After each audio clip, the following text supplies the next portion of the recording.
ഈ സാധനത്തിൽ 52 ഗ്രാം പ്രോട്ടീനും 350 കാലറി ഉണ്ടെന്ന് പറഞ്ഞാൽ നിങ്ങൾ വിശ്വസിക്കുമോ? ടേസ്റ്റ് നോക്കാതെ പ്രോട്ടീൻ കോഴ്സ് ഹിറ്റ് ചെയ്യണമെന്ന് മാത്രമുള്ള ഒരു വീഡിയോ ഉണ്ടാവും. ഇതിലൊന്നുമില്ല സോയ ചങ്ക്സ് വെള്ളം. ഇപ്പൊ വരും കുറവാണ് ബ്രോ, സോയ വെജിറ്റേറിയൻ ആണ്, ഇതിൽ എസെൻഷ്യൽ അമിനോ ആസിഡ് 50 ഇല്ല എന്നൊക്കെ പറഞ്ഞു.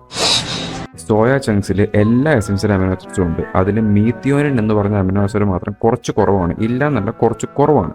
സോയ മാത്രം കുത്തി കയറ്റിക്കൊണ്ടിരുന്ന് കഴിഞ്ഞാൽ നിങ്ങൾക്ക് ആ അമിനോ ആസിഡ് കിട്ടില്ല. പകരം ചിക്കൻ, മുട്ട, സോയ പോലത്തെ എല്ലാ പ്രോട്ടീൻ സോഴ്സുകളും ഉൾപ്പെടുത്തി കഴിഞ്ഞാൽ ചിക്കനിലും മുട്ടയിലൊക്കെ ഈ മീത്തോനിൻ എന്ന് പറഞ്ഞ സാധനം ഇഷ്ടം പോലെ ഉണ്ട്. അതുകൊണ്ട് സോയ ചങ്ക്സ് കഴിക്കണ്ട എന്നല്ല പറയുന്നത്.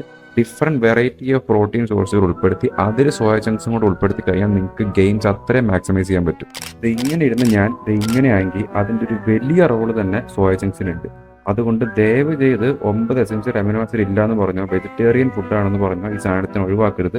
വെറും 100 ഗ്രാം 10 മുതൽ 15 രൂപയ്ക്ക് നിങ്ങൾക്ക് കിട്ടും. 100 ഗ്രാമിൽ 52 ഗ്രാം പ്രോട്ടീൻ ഉണ്ട്. അപ്പോൾ അതുകൊണ്ട് എല്ലാവരും മേടിച്ച് ഈ സാധനം കഴിച്ചോളാം. ഇത്രയും പ്രോട്ടീൻ ഉണ്ടെന്ന് പറഞ്ഞ് കുത്തി കയറ്റരുത്. പകരം എല്ലാ ഫുഡിൻ്റെ കൂടെ ചെറിയൊരു പോർഷൻ 50 ഗ്രാമോ 100 ഗ്രാമോ വെച്ച് ഡെയിലി എടുത്തു കഴിഞ്ഞാൽ നിങ്ങൾക്ക് അത്രയും നിങ്ങളുടെ പ്രോട്ടീൻ ഗോൾസ് ഹിറ്റ് ചെയ്യാനായിട്ട് ഇത് ഹെൽപ്പ് ചെയ്യും.